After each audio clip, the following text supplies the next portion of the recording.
Hello दोस्तों, नमस्कार। स्वागत है आप सभी का एजुकेशन मंत्रा में। दोस्तों, योगी सरकार 2.0 आ चुकी है और इसके एक्शन प्लान पर चर्चा करेंगे और युवाओं को तोहफा पहली कैबिनेट मीटिंग में ही मिल सकता है। तो सारी अपडेट्स पर हम चर्चा करेंगे और किन भर्तियों का पिटारा सबसे पहले खुलेगा, इस पर भी हम डिस्कशन करेंगे। लेकिन इसके पहले एक छोटी सी इन्फॉर्मेशन।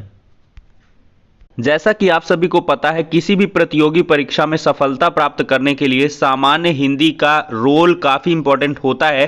तो ऐसे में आज हम बात करने वाले हैं सामान्य हिंदी की बेस्ट बुक के बारे में, जो चक्षु पब्लिकेशन की है। अगर देखा जाए दोस्तों, तो ये बुक प्रतियोगी परीक्षाओं के लिए काफ़ी उपयोगी और प्रामाणिक है। ये UPSI, UP TGT, PGT, CTET, UP TET, Uttar Pradesh लोक सेवा आयोग, UP triple SC, bank, SSC, railway जैसी समस्त परीक्षाओं के लिए रामबाण का कार्य करने वाली है। इस बुक की अगर हम खास बात करें तो इसमें पाठ्यक्रमानुसार थियरी काफ़ी ज़्यादा दी गई है। हर एक टॉपिक का डिटेल्ड एनालिसिस दिया गया है और इसके बाद बहुत सारे प्रीवियस ईयर के क्वेश्चंस दिए गए हैं, जो आपकी प्रिपरेशन को काफ़ी अच्छे तरीके से बूस्ट करते हैं। दोस्तों, अगर बात करें इस बुक की, तो ये आपको ऑनलाइन और ऑफलाइन दोनों मोड में अवेलेबल है। ऑनलाइन के लिए लिंक डिस्क्रिप्शन बॉक्स में प्रोवाइड है और ऑफलाइन के लिए किसी भी नज़दीकी बुक स्टॉल पर कांटेक्ट कर सकते हैं। दोस्तों, देखा जाए तो योगी सरकार फिर से प्रचंड बहुमत के साथ आई हुई है और सारे सूपड़े साफ किए गए हैं। चाहे वो सपा के बड़े बड़े वादे हों, चाहे वो बसपा का मतलब थोड़ा सा बसपा मेरे ख्याल से इस बार बहुत ही कम तरीके से यहाँ पर प्रचार प्रसार की है और उसका भी खामियाजा यहाँ पर समाजवादी पार्टी को उठाना पड़ा है और भाजपा की जो सीटें हैं वो एड अप हुई हैं। आम आदमी पार्टी ने भी अपना मैनिफेस्टो किया और कांग्रेस ने भी, लेकिन कड़े प्रतिद्वंदी के रूप में देखा जाए तो सपा और भाजपा ही रहे और सपा को कायदे की पटखनी यहाँ पर देखने के लिए मिली है। कारण चाहे जो कुछ भी रहे हों, लेकिन भाजपा ने प्रचंड बहुमत की सरकार बनाई हुई है। तो ऐसे में जो भी कार्य होंगे अब 5 साल योगी सरकार के माध्यम से ही होंगे। तो अब निगाह है युवाओं की, पूरे देश के नागरिकों की, या कह लें सॉरी प्रदेश के नागरिकों की, कि आखिरकार योगी सरकार पहली कैबिनेट मीटिंग में क्या करने वाली है। क्योंकि जो पहली कैबिनेट मीटिंग होगी वो काफ़ी इंपॉर्टेंट होगी। तो यहाँ पर दोस्तों हम चर्चा करने वाले हैं योगी सरकार के एक्शन प्लान के बारे में, किसको यहाँ पर बेनिफिट मिलने वाला है। तो ये न्यूज़ है दोस्तों एबीपी की तरफ से 7 घंटे पहले की। खाली पदों पर भर्ती, यहाँ पर साफ तौर पर बताया जा रहा है खाली पदों पर भर्ती, गन्ना किसानों को 14 दिनों में भुगतान, योगी सरकार 2.0 पहली कैबिनेट मीटिंग में हो सकते हैं ये बड़े फैसले। तो यहाँ पर एबीपी न्यूज़ के द्वारा बताया जा रहा है कि खाली पदों पर भर्ती के बारे में भी एक बड़ी अनाउंसमेंट यहाँ पर देखने के लिए मिल सकती है।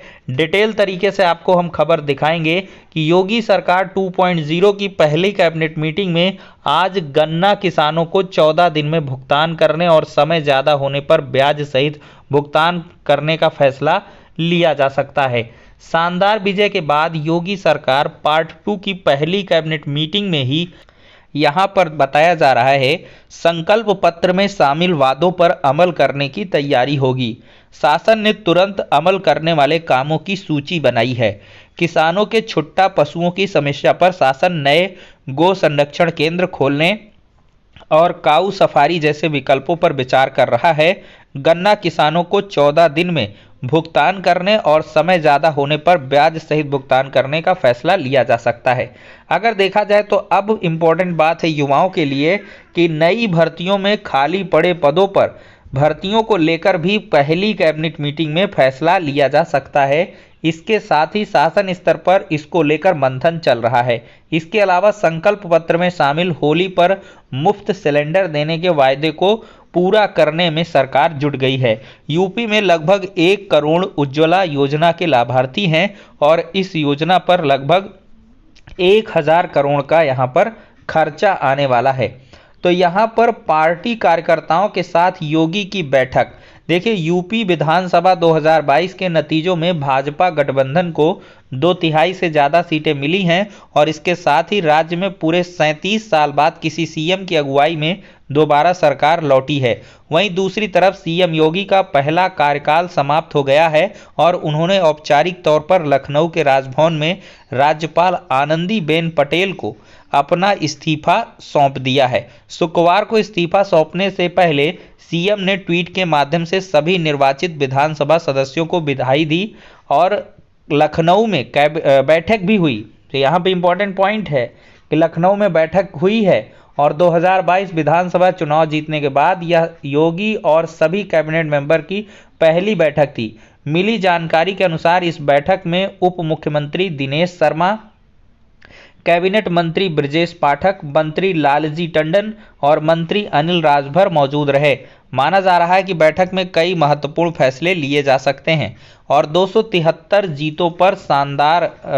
सीटों पर यहाँ पर होना चाहिए शानदार जीत भाजपा को मिली हुई है। अब दोस्तों ये देखना होगा कि यहाँ पर पहली कैबिनेट मीटिंग में खाली पदों की घोषणा किन किन विभागों में यहाँ पर गहराई के साथ हो सकती है। अगर देखा जाए तो खाली पद बेसिक शिक्षा विभाग में भी लाखों के पद हैं। कैबिनेट की मीटिंग में देखिए इसमें फैसला हो जाए तो बड़ी अच्छी बात है। टीटी का एग्ज़ाम हो ही चुका है तो टेट के एग्ज़ाम के बाद यहाँ पर जस्ट आपको एक नई भर्ती देखने के लिए मिल सकती है। दूसरी तरफ देखा जाए दोस्तों तो किन भर्तियों पर सबसे तेज़ काम होगा, तो सबसे पहले हम बात करें तो 6800 पदों पर जो आरक्षण सूची की भर्ती फंसी हुई है इस पर कार्य होगा और 68500 शिक्षक भर्ती के तहत 5% जो आरक्षण का मामला है ये दोनों मामला कहीं ना कहीं 68,000 और 69,000 जैसे चैप्टर से संबंधित है। तो योगी सरकार चाहेगी कि ये पेंडेंसी निपटा ली जाए। अगर दूसरी तरफ देखा जाए तो यहाँ पर लेखपाल भर्ती की परीक्षा, एएनएम भर्ती की परीक्षाएं भी बहुत जल्द आपको आयोजित होने के लिए मिल जाएंगी। यूपीटीटी का परीक्षा परिणाम भी बहुत जल्द आने वाला है और साथ ही साथ देखा जाए तो पीसीएस 2022 का भी विज्ञापन आएगा और एलटी ग्रेड शिक्षक भर्ती भी अटकी हुई थी, वो विधानसभा चुनाव के रिजल्ट का ही इंतजार था, अब आ चुका है। तो एलटी ग्रेड शिक्षक भर्ती आपको देखने के लिए मिलेगी, इसमें सिर्फ बीएड वाले पार्टिसिपेट करेंगे और टीजीटी पीजीटी भर्ती भी यहाँ 5000 से अधिक पदों पर आपको देखने के लिए। तो दोस्तों हमने चर्चा की है कि आप लोगों को निराश होने की आवश्यकता नहीं है, चूंकि यहाँ पर छात्र लगातार तैयारियां भी कर रहे हैं कि जैसे ही मुख्यमंत्री जी का शपथ ग्रहण हो जाता है, और शपथ ग्रहण की अगर हम बात करें तो ये होली के बाद होगा। ऐसी खबरें सोशल मीडिया प्लेटफॉर्म पर देखने के लिए मिल रही हैं कि 20 मार्च के बाद कभी भी योगी जी शपथ ले सकते हैं और बहुत ज़्यादा प्रायिकता ये है कि 20 मार्च को ही योगी जी मुख्यमंत्री पद की शपथ लेंगे। तो शपथ लेने के बाद छात्रों ने यहाँ पर